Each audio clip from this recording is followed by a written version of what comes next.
Halo, assalamualaikum. Bertemu lagi dengan Bu Anggi. Kali ini kita akan membahas mengenai perkembangan kolonialisme dan imperialisme Belanda selama berkuasa di Nusantara. Untuk materi ini sebenarnya sudah pernah Bu Anggi sampaikan, tetapi untuk kali ini Bu Anggi ulangi lagi supaya lebih memantapkan pemahaman kalian. Ini adalah timeline mengenai perkembangan kolonialisme dan imperialisme Belanda selama berkuasa di Indonesia atau di Nusantara. Kalian tentu sering mendengar, entah itu dari orang tua kalian atau dari nenek kakek kalian atau melalui pelajaran sejarah waktu SMP, bahwa Indonesia ini dijajah oleh Belanda selama kurang lebih 2,5 abad atau 3,5 abad. Berarti itu 250 tahun atau 350 tahun ya, waktu yang tidak sebentar. Nah, tapi sebenarnya tidak serta-merta selama kurun waktu tersebut itu Belanda berkuasa dari awal sampai akhir, atau Belanda lah yang menjadi penentu kebijakan utama di Nusantara. Karena pada kenyataannya sebenarnya yang namanya politik itu kan dinamis, mengalami pasang surut, termasuk perkembangan politik di Nusantara waktu itu. Karena pada kenyataannya itu yang berkuasa di Nusantara itu mengalami perubahan, kemudian yang menjadi penentu kebijakannya juga mengalami perubahan. Seperti yang kita lihat dalam timeline ini, dari tahun 1602 sampai 1799 itu yang menjadi penguasa di Nusantara itu adalah VOC atau Kongsi Dagang milik Belanda. Nah, untuk tujuan didirikannya VOC itu, kalau kalian masih ingat di pertemuan sebelumnya juga sudah pernah Bu Anggi bahas bahwa salah satu tujuan didirikannya VOC itu adalah untuk meminimalisir persaingan di antara para pedagang Belanda. Karena waktu itu kan memang banyak sekali pedagang-pedagang Belanda itu yang datang ke Nusantara untuk mengambil rempah-rempah. Nah, dalam perkembangannya kan VOC ini ternyata ada kemajuan waktu itu. Makanya kemudian oleh pemerintah kerajaan Belanda, VOC ini diberikan beberapa hak istimewa yang membuat VOC mampu bertindak layaknya sebuah negara. Makanya jadi seperti seolah-olah itu adalah negara Belanda yang berkuasa, padahal sebenarnya itu adalah sebuah kongsi dagang. Nah, VOC ini juga diberikan kewenangan untuk menentukan kebijakannya di Nusantara. Nah, sampai akhirnya VOC dibubarkan, kemudian digantikan oleh Prancis tahun 1806 sampai 1811. Karena waktu itu Belanda jatuh di bawah kekuasaannya Prancis, menjadi negara bawahan Prancis. Otomatis semua negara-negara jajahannya Belanda itu semua jatuh atau otomatis menjadi negara jajahannya Prancis. Makanya yang menjadi penentu kebijakan juga Prancis. Kemudian tahun 1811 sampai 1816 Nusantara jatuh ke tangan Inggris karena waktu itu Belanda dan Prancis gagal mencegah Inggris untuk menguasai Pulau Jawa. Maka kemudian yang menjadi penentu kebijakan di Nusantara juga orang Inggris. Nah, baru setelah itu tahun 1816 sampai 1942 ini Inggris bersedia mengembalikan semua negara jajahannya Belanda kepada Belanda lagi ketika Belanda sudah merdeka dari Perancis. Termasuk waktu itu Nusantara juga dikembalikan ke Belanda. Nah, sejak saat itu kemudian kita menjadi negara jajahannya Belanda secara langsung. Jadi dari pemerintah kerajaan Belanda langsung yang menentukan kebijakan di Nusantara. Kalau dulu kan melalui VOC nih, awalnya melalui VOC, baru setelah itu melalui Prancis karena Belanda jatuh ke tangan Prancis. Setelah itu baru kemudian diambil alih oleh Inggris, kemudian yang menjadi penentu kebijakan di Nusantara adalah Inggris. Baru 1816 kita kembali ke tangan Belanda dan yang menjadi penentu kebijakan adalah kerajaan Belanda. Ini tentang VOC ya, sudah boleh jelaskan di awal bahwa pemerintah Belanda memberikan beberapa hak istimewa kepada VOC seperti memungut pajak, memiliki angkatan perang sendiri, mengadakan perjanjian dan mengumumkan perang, mencetak dan mengedarkan mata uang sendiri. Nah, ini sebenarnya kalau kita lihat ini adalah sebuah kebijakan-kebijakan yang biasa dilakukan oleh sebuah negara. Sedangkan VOC ini adalah sebuah kongsi dagang. Makanya dalam perkembangannya VOC ini kemudian bertindak layaknya sebuah negara ketika berkuasa di Nusantara. Tapi kemudian VOC dibubarkan tahun 1799 karena adanya krisis keuangan. Waktu itu banyak sekali korupsi yang merajalela di kalangan birokrasi VOC atau pimpinan VOC. Kemudian selain itu juga pemasukan yang dihasilkan oleh VOC ini sangat kecil karena memang selain untuk membayar hutang, pemasukan VOC ini juga banyak yang dipakai oleh para pimpinan VOC untuk kepentingan pribadi mereka sendiri.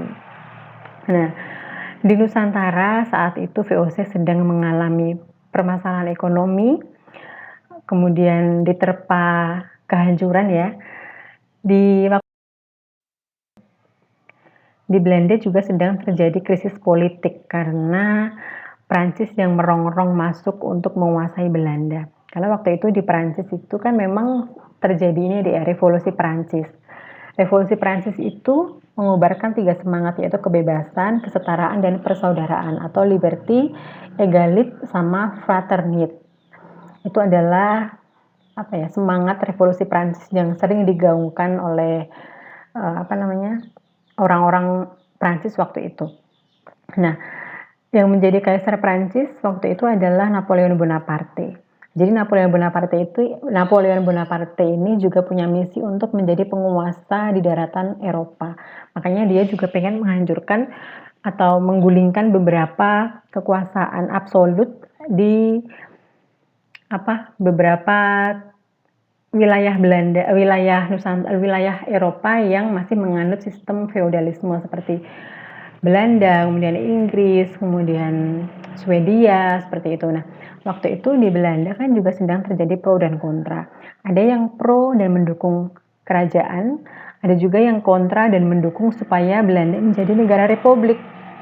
Nah, orang-orang yang kontra dan lebih memilih Belanda menjadi negara republik ini menamai golongan mereka sebagai kaum republikan. Nah, momen ini dimanfaatkan oleh Prancis untuk membantu kaum republikan supaya berhasil menggulingkan Raja William V.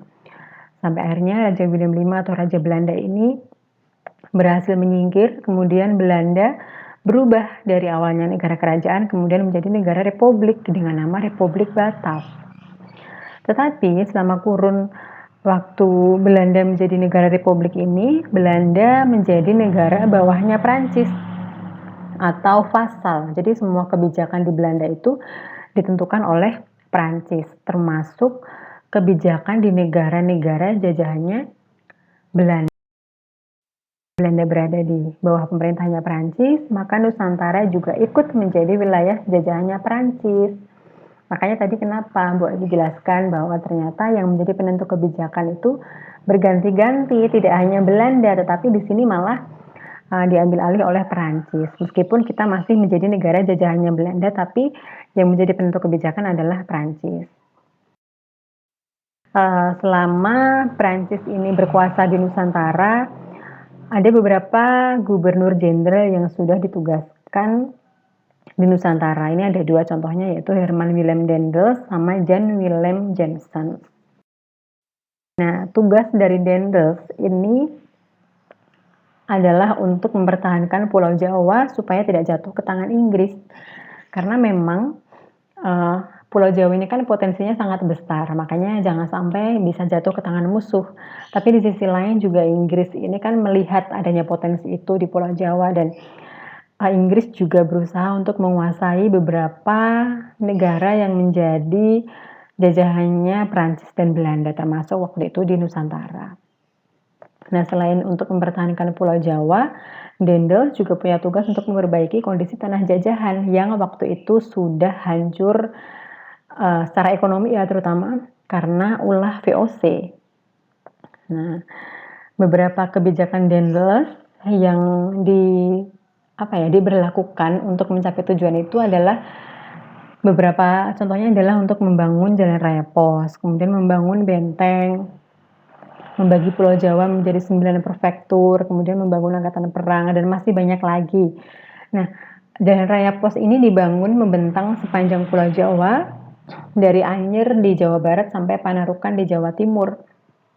Nah, Jalan Raya Pos ini juga sangat membantu perkembangan ekonomi di Nusantara, karena waktu itu dengan adanya Jalan Raya Pos ini maka mobilitas barang dan manusia juga lebih cepat, lebih mudah. Perpindahan itu loh, Dek, mobilitas itu kan perpindahan. Seperti ketika akan distribusi hasil pertanian yang mungkin dulu dilakukan dengan kereta kuda atau gerobak, kemudian karena sudah ada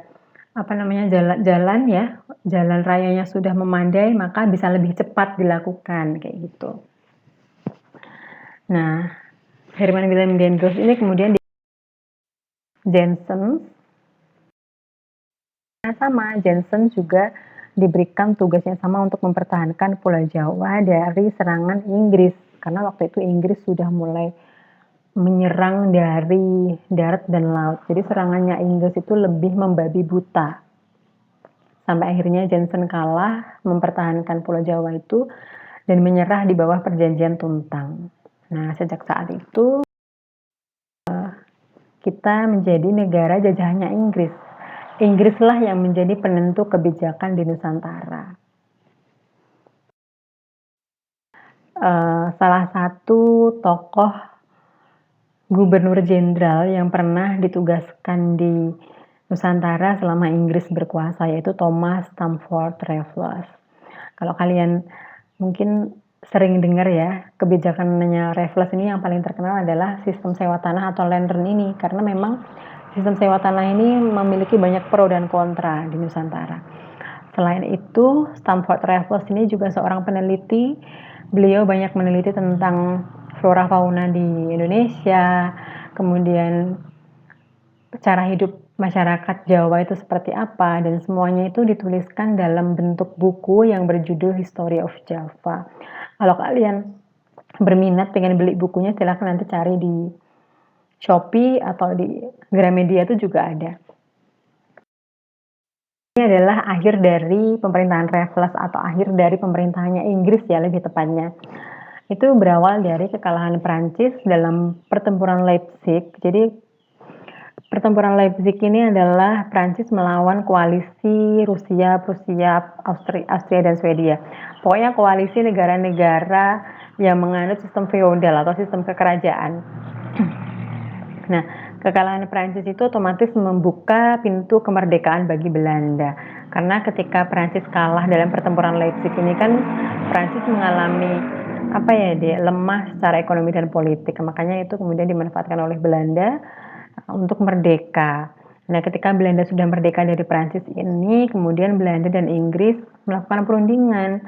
Si Belanda minta ke Inggris untuk mengembalikan negara-negara bekas jajahannya Belanda dulu yang diambil oleh Inggris gitu kan. Nah, Inggris ternyata menyetujui itu dan bersedia mengembalikan negara-negara jajahannya Belanda kepada Belanda lagi, termasuk waktu itu adalah Nusantara. Nah, sejak saat itu kemudian Nusantara menjadi negara jajahannya Belanda lagi, meskipun di awal tadi kan yang menjajah meskipun judulnya Belanda, tapi kan yang menentukan kebijakan adalah VOC, kemudian berganti si Prancis. Setelah itu jatuh ke tangan Inggris, baru sekarang ini kita bukan sekarang ya, tapi setelah Inggris ini turun, si Prancis kalah, Belanda merdeka, kemudian Belanda mengambil alih lagi negara-negara jajahannya dari tangan Inggris. Nah, begitu. Selanjutnya, Bu Anggi akan membahas mengenai bagaimana perkembangan kolonialisme Belanda selama berkuasa di Nusantara, dalam artian apa saja kebijakan Belanda di Nusantara yang diterapkan, kemudian pelanggaran-pelanggarannya apa, dampak-dampaknya bagi masyarakat Nusantara itu apa saja, kayak gitu. Nah, itu nanti akan Bu Anggi jelaskan pada pertemuan selanjutnya. Oke, terima kasih atas perhatiannya. Mohon maaf atas segala kekurangan. Wassalamualaikum warahmatullahi wabarakatuh.